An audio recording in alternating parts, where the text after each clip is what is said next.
خبر شامل کرتے ہیں رائے سے۔ میو نیوز کی رپورٹ کے مطابق رائے کے علاقے محلہ اسلام آباد نزد ریلوے پھاٹک قصور روڈ کی رہائشی 17 سالہ فائقہ اسماعیل پراسرار طور پر لاپتہ ہو گئی ہیں۔ اہل خانہ کے مطابق وہ اتوار اور پیر کی درمیانی شب 13 جولائی 2026 کو رات تقریباً 1:40 بجے گھر سے باہر نکلی، تاہم اس کے بعد واپس نہ آئیں۔ بتایا گیا ہے کہ فائقہ اسماعیل کی عمر 17 سال 2 ماہ، قد تقریباً 5 فٹ ہے اور وہ ذہنی عارضے کا شکار ہیں، جس کے باعث اہل خانہ ان کی سلامتی کے حوالے سے شدید تشویش میں مبتلا ہیں۔ گمشدگی کے فوری بعد اہل خانہ نے اپنے طور پر تلاش کا آغاز کیا، جبکہ علاقے میں نصب CCTV کیمروں کی ریکارڈنگ بھی چیک کی گئی۔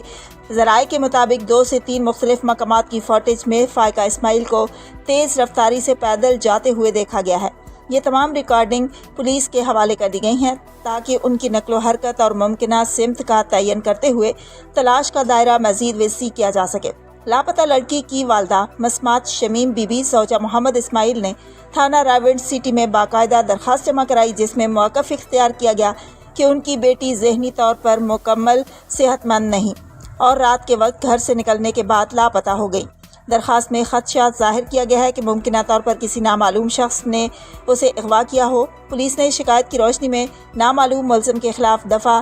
36(5)B تعزیرات پاکستان کے تحت مقدمہ نمبر 3598/26 درج کر کے تفتیش کا آغاز کر دیا ہے۔ تھانہ رائے سٹی کے تفتیشی افسر ASI سلیم انجم کے مطابق مقدمے کی FIR متعلقہ تفتیشی ٹیموں اور موبائل پیٹرولنگ یونٹس کو فراہم کر دی گئی ہیں، جبکہ SHO کی نگرانی میں مختلف مقامات پر سرچ آپریشن اور دیگر قانونی کارروائیاں جاری ہیں تاکہ فائقہ اسماعیل کو جلد از جلد بحفاظت بازیاب کرایا جا سکے۔ اہل خانہ نے شہریوں، سماجی تنظیموں اور سوشل میڈیا صارفین سے درد مندانہ اپیل کی ہے کہ اگر کسی بھی شخص کو فائقہ اسماعیل کہیں نظر آئیں یا ان کے بارے میں کوئی مستند اطلاع ہو تو فوری طور پر اہل خانہ کے نمبرز 0302 33 78 725 0302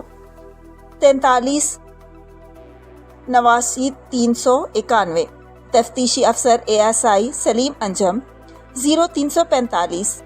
47 01 345 متعلقہ تھانہ رائے سٹی یا پولیس ہیلپ لائن 15 پر اطلاع دیں تاکہ بچی کو بحفاظت اس کے اہل خانہ تک پہنچایا جا سکے۔ میو نیوز عوام سے بھی اپیل کرتا ہے کہ اس خبر کو زیادہ سے زیادہ شیئر کریں تاکہ فائقہ اسماعیل کی جلد بازیابی ممکن ہو اور پریشان حال خاندان کی تکلیف میں کمی آ سکے۔ اللہ تعالیٰ فائقہ اسماعیل کو اپنی حفاظت میں رکھے اور انہیں خیریت کے ساتھ اپنے اہل خانہ سے ملا دے، آمین۔